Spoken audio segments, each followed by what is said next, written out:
Bismillah, Assalamualaikum warahmatullahi wabarakatuh. បុគ្គលិកនៅអង្គការមូលនិធិបានកម្ពុជាបានចុះមកដល់ក្រៅទាល់ដើម្បីពិនិត្យមើលគោដែលបងប្អូនយើងគាត់ចូលរួមជាមួយនឹងខាងអង្គការមូលនិធិបានកម្ពុជាដើម្បីធ្វើគ្រប់បានអញ្ចឹងដើម្បីបញ្ជាក់ថាគោគ្រប់បានរបស់បងប្អូនចូលរួមជាមួយពួកយើងវាត្រូវតាមលក្ខខណ្ឌដែលបានកំណត់អញ្ចឹងពួកយើងបានចុះមកពិនិត្យផ្ទាល់ដើម្បីបញ្ជាក់ថាគោគ្រប់បាននឹងអត់មានចំណុចណាមួយដែលមិនស្របតាមច្បាប់ឬក៏លក្ខខណ្ឌទេអញ្ចឹងចំណុចដែលយើងគួរពិនិត្យឬក៏ឆែកមែនតើនោះគឺតកតងជាមួយនឹងអាយុរបស់គោអញ្ចឹងគោនៅពេលដែលគាត់គ្រប់អាយុគឺបានន័យថាគាត់គ្រប់2ឆ្នាំក្មេងខាងក្រោមរបស់គាត់នឹងបដូរអញ្ចឹង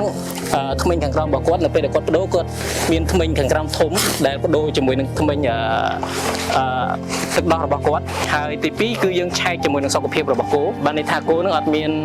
សុខភាពឬក៏មានចំណុចឈឺឬក៏ឈឺស្កាត់ឬក៏ស្គមស្គាំងទេ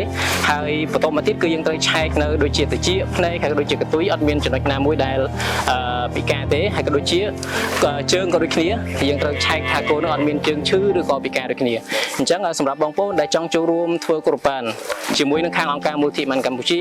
គឺបងប្អូនអាចចូលរួមបានជាមួយផ្នែកក៏បានឬក៏ទិញគោទាំងមូលក៏បានអញ្ចឹងបើសិនជាបងប្អូនចង់ចូលរួមជាមួយផ្នែកគឺមានតម្លៃ